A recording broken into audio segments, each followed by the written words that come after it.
Uranus एक रहस्यमय दानव ग्रह है जिसने सदियों से खगोलविदों को उलझन में डाल रखा है। लेकिन जो बात इस गैसीय ग्रह को वास्तव में अन्य ग्रहों से अलग बनाती है वो है उसका अजीब और असामान्य झुकाव। जहां अधिकांश ग्रह अपनी कक्षा के लगभग लंबवत अक्ष पर घूमते हैं, वहीं यूरेनस पूरी तरह अलग दिशा में घूमता है। तो आखिर इस विचित्र रूप का कारण क्या है? ये ग्रह इस तरह लगभग लेटा हुआ कैसे हो गया? और यदि हम ऐसे किसी संसार की सतह पर खड़े हों तो हमें क्या दिखाई देगा? आइए मिलकर इसका पता लगाएं।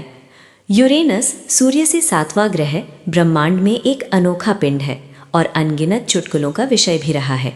ये हमारे सौर मंडल के गैस दानव ग्रहों में से एक है, बृहस्पति, शनि और नेपच्यून के साथ ही ये आकार में तीसरा सबसे बड़ा ग्रह भी है, जिसका व्यास लगभग 50,000 किलोमीटर है। इसकी असंख्य विचित्रताओं में से एक इसकी अजीब तरह से झुकी हुई घूर्णन धुरी है। हमारे सौर मंडल के सभी ग्रह सुव्यवस्थित ढंग से एक सीध में नहीं घूमते। जहां अधिकांश ग्रहों की धुरी का झुकाव 30 डिग्री से कम होता है, वहीं यूरेनस लगभग 98 डिग्री तक झुका हुआ है। ये मानो वो दोस्त हो जो हमेशा सबसे अलग दिखना चाहता है, यहाँ तक कि अपनी बात साबित करने के लिए सिर के बल खड़ा होने को भी तैयार। इसी कारण इसके उत्तरी और दक्षिणी ध्रुव पूर्व और पश्चिम की ओर इशारा करते हैं।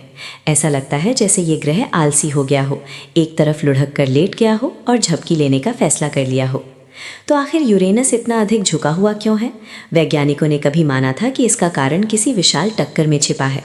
उनका विचार था कि कोई अत्यंत बड़ा पिंड, संभवतः उसी तरह जैसे पृथ्वी और एक बौने ग्रह की टक्कर से चंद्रमा बना, यूरेनस से टकराया होगा और उसी ने इसे झुका दिया। लेकिन इस परिकल्पना में एक बड़ी समस्या है। सौरमंडल के शुरुआती दौर में असंख्य क्षुद्र ग्रह और बौने ग्रह विभिन्न ग्रहों से टकराए थे, तो फिर केवल यूरेनस में ही ये विशेषता क्यों दिखाई देती है? हाल ही में एक नया अध्ययन प्रकाशित हुआ है और अब वैज्ञानिकों का मानना है कि इसका असली दोषी कोई ऐसा चंद्रमा हो सकता है जो बहुत पहले खो गया। सौरमंडल के शुरुआती समय में विशाल ग्रह आज की तुलना में एक दूसरे के कहीं अधिक पास थे और सूर्य के भी अधिक निकट स्थित थे।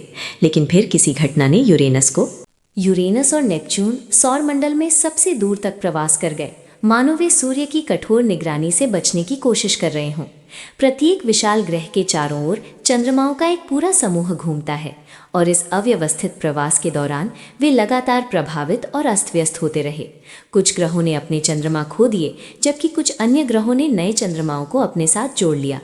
संभव है कि यूरेनस का जन्म किसी एक विशाल चंद्रमा के साथ हुआ हो, या उसने बहुत जल्दी किसी बड़े चंद्रमा को पकड़ लिया हो। यदि वो चंद्रमा पर्याप्त बड़ा था तो वो यूरेनस के घूर्णन पर प्रभाव डालना शुरू कर सकता था और उसकी गति को असंतुलित कर सकता था। उस चंद्रमा का गुरुत्वाकर्षण बल यूरेनस को खींचता रहा, जिससे समय के साथ उसका झुकाव और अधिक बढ़ता गया। अंततः वही चंद्रमा यूरेनस से टकरा गया और ग्रह को उसके वर्तमान झुके हुए स्थान पर स्थायी रूप से ताला लगा दिया। हालांकि ये परिकल्पना कंप्यूटर मॉडलों के आधार पर काफ़ी मजबूत मानी जाती है, फिर भी हमें कम से कम वर्ष 2030 तक प्रतीक्षा करनी होगी, जब चीन यूरेनस के और भी विस्तृत अध्ययन के लिए तियानवेन 4 अंतरिक्ष यान प्रक्षेपित करने की योजना बना रहा है। कौन जानता है अंतरिक्ष से हमें और कौन कौन से पागलपन भरे रहस्य पता चले। तब तक हम एक ऐसे आलसी और विद्रोही ग्रह की कल्पना पर हंस सकते हैं जो किसी भी हालत में सीधा खड़ा होने से इनकार करता है। यूरेनस की यही हास्यपूर्ण और बिल्कुल अनोखी विशेषता हमारी जिज्ञासा को और बढ़ा देती है। यदि हम इस ग्रह पर खड़े हों तो हमें वास्तव में क्या दिखाई देगा? इसकी अजीब धुरी का झुकाव सतह से दिखाई देने वाले दृश्य को कैसे प्रभावित करेगा? आइए जरा इसकी कल्पना करें। यदि आप यूरेनस की सतह पर खड़े हों, हालांकि वास्तव में इसकी कोई ठोस सतह नहीं है और ये अधिकतर एक गैसीय वातावरण जैसा है, तो आपके सामने एक बेहद रोचक दृश्य होगा। आप देखेंगे कि सूर्य पूर्व दिशा से उसी तरह उगता है जैसे पृथ्वी पर, लेकिन इसके बाद वो आकाश में एक तिरछे मार्ग पर आगे बढ़ता रहेगा, मानो एक सुस्त सी सर्पिल रेखा बनाता हुआ। और सूर्यास्त, उम्मीद है कि आप बहुत धैर्यवान होंगे, क्योंकि यूरेनस के आकाश में सूर्य को एक पूरा चक्कर लगाने में लगभग 42 वर्ष लग जाते हैं। सोने से पहले ये वाकई एक बहुत लंबा इंतजार होगा। लेकिन यदि हम आकाश की बात करें तो वो देखने में बेहद सुंदर होगा। यूरेनस अपने विशिष्ट और मनमोहक हरे नीले रंग के लिए प्रसिद्ध है, जो उसके वायुमंडल में मौजूद मीथेन गैस के कारण बनता है। मीथेन लाल प्रकाश को अवशोषित कर लेती है, जिससे यूरेनस को वो ठंडी रहस्यमयी आभा मिलती है। आप ग्रह के चारों ओर घूमते हुए शानदार बादल और शक्तिशाली तूफान भी देख पाएंगे। हालांकि यदि आप परिचित तारामंडलों की तलाश कर रहे हों तो शायद किस्मत आपका साथ न दे। यूरेनस का अत्यधिक झुकाव झुकाव उसके ध्रुवों को सूर्य की ओर मोड़ देता है, जिससे तारे आकाश में बिखरे हुए दिखाई देते हैं। हमारे लिए जाने पहचाने तारामंडल यूरेनस से देखने पर पहचान में ही नहीं आएंगे। इसके अलावा जैसे जैसे ग्रह घूमता है, तारों की स्थिति भी बहुत तेजी से बदलती रहती है। प्रिय मित्र, यदि आपको ये वीडियो रोचक और उपयोगी लगा हो तो कृपया हमारी टीम का समर्थन करने के लिए एक लाइक ज़रूर करें और चैनल को सब्सक्राइब करें। इससे हमें और भी ज़्यादा प्रेरणा मिलेगी ताकि हम आपके लिए भविष्य में और भी आकर्षक तथा ज्ञानवर्धक वीडियो ला सकें। आपका दिल से बहुत बहुत धन्यवाद। हालांकि आप यूरेनस के सुंदर और रहस्यमय चंद्रमाओं का आनंद ज़रूर ले सकते हैं। यूरेनस के अब तक 27 ज्ञात चंद्रमा हैं, जिनमें सबसे बड़ा टाइटेनिया है। उसके बाद ओबेरॉन, अम्ब्रियल, एरियल और मिरांडा आते हैं। माना जाता है कि ये सभी चंद्रमा उसी प्रकार की सामग्री से बने हैं जिससे स्वयं यूरेनस का निर्माण हुआ था। और हाँ, इसका विचित्र झुकाव इन पर भी असर डालता है। ये चंद्रमा ग्रह के चारों ओर उसी दिशा में घूमते हैं जो सूर्य के चारों ओर यूरेनस की गति के लगभग लंबवत होती है। और यही सब कुछ नहीं है। क्या आप जानते हैं कि यूरेनस के भी छल्ले हैं? जी हाँ, केवल शनि ही खास नहीं है। यूरेनस के छल्ले बर्फ के कणों से बने हैं, कुछ रेत के दाने जितने छोटे और कुछ कई मीटर तक बड़े।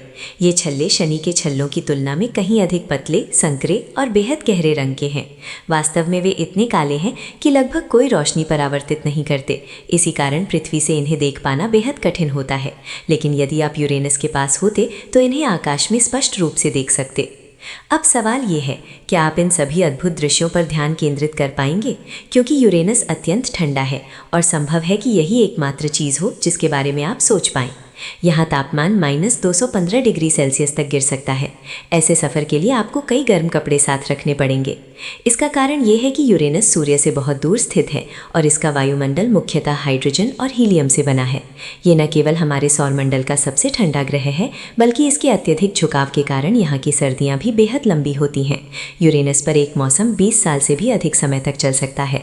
मानो ये ग्रह हमेशा के लिए सर्दी के मौसम में फंस गया हो, दिलचस्प भी और थोड़ा उदास भी।